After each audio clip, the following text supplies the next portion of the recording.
Il y a cette fatigue, discrète mais tenace, qui s'installe en silence, qui peu à peu s'entasse, et dérobe aux journées leur douce légèreté, laissant le corps en pause, l'âme désorientée.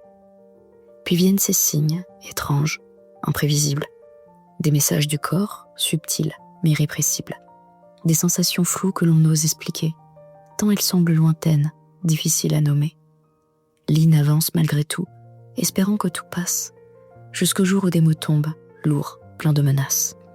Sclérose en plaques, un verdict sans détour, qui redessine sa vie, ses repères, ses contours. Elle raconte le choc, la peur qui se resserre, la solitude parfois, l'avenir qui s'éclaire. D'une lueur fragile, timide mais sincère, dans ce chemin nouveau parfois dur à refaire. Puis vient l'après, plus lent, plus délicat, fait d'ajustements, de renoncements, de pas, vers une vie réinventée, patiente, imparfaite, où chaque jour rappelle qu'on renaît quand on accepte. Car même quand la tempête bouleverse le dedans, Lynn trouve la force de se relever doucement.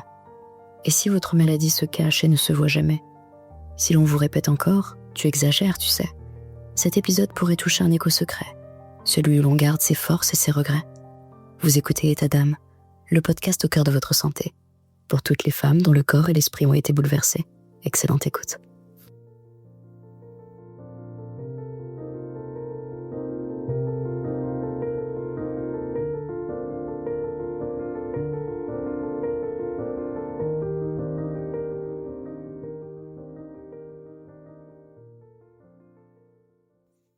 En mars 2022, je ne le savais pas encore, mais j'allais devoir me réapproprier mon corps.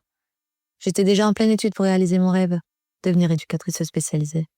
J'enchaînais les stages, les cours théoriques et pratiques, les révisions. Je vivais à 100 à l'heure.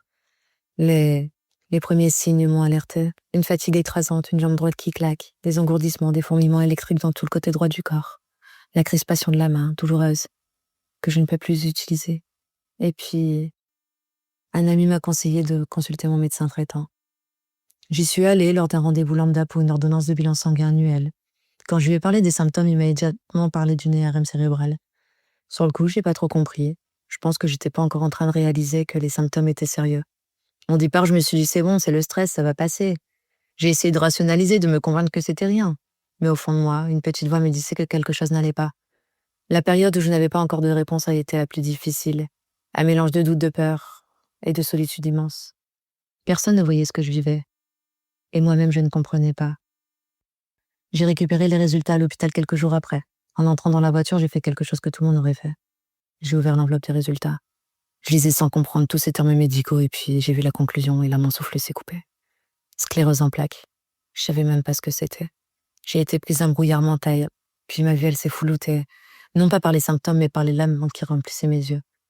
Je voulais un réconfort, une parole rassurante, donc j'ai rappelé mon médecin traitant et il m'a demandé de venir à son cabinet.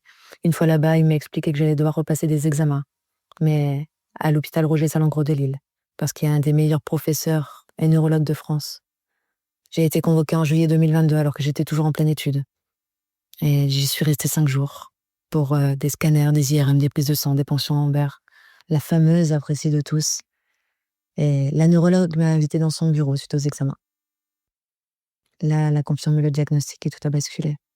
Mon corps a réagi avant même que mon esprit ne comprenne. Mes mains se sont mises à trembler. J'ai senti une chaleur monter en moi. J'entendais plus rien. Mon corps était certes présent, mais non, mon esprit, lui, il n'était plus là. La première pensée qui m'a traversée, c'était « et si je pouvais plus marcher et que je finissais en fauteuil roulant ?» Et puis, est-ce que je vais pouvoir passer mon diplôme et exercer ce métier qui m'inspire tant ? La peur la plus forte, par contre, à ce moment-là, je te jure, c'était vraiment de devenir un fardeau pour ceux que j'aime. Parce que quand tu vis avec une maladie invisible, ça veut dire que tu souris en réunion alors que ton corps te lance des signaux d'alarme. Une journée normale, c'est calculer chaque geste. Et si je fais ça maintenant, est-ce que j'aurai assez d'énergie pour le reste de la journée ? Les gens ne voient pas la fatigue qui perce sur mes épaules comme un manteau de plomb, ou les douleurs me réveillent à chaque instant de la journée. Ils ne voient pas non plus les moments où mon cerveau semble enveloppé de coton, ou même les mots les plus simples qui me cherchent, m'échappent. En septembre 2022, j'ai commencé le traitement Tisabri, un traitement toutes les 4 semaines, sous-cutané, que je fais dans le ventre. C'est un traitement dont la neurologue m'avait parlé lors de l'entretien, mais dont je n'ai aucun souvenir parce que je me suis totalement dissociée lors de l'annonce. J'y suis allée sans appréhension, je réalisais pas encore que le traitement me suivra à vie. Et puis, ma relation à mon corps a complètement changé. Avant, je le poussais à ses limites sans écouter les signaux, mais aujourd'hui, je fais preuve de patience et d'écoute. J'ai appris tardivement à respecter mes limites, à planifier des moments de repos comme des rendez-vous sacrés, à accepter que certains jours, mon corps a simplement besoin de ralentir. J'ai appris à dire non. J'ai tout de même obtenu mon diplôme avec brio en finissant deuxième de ma promo.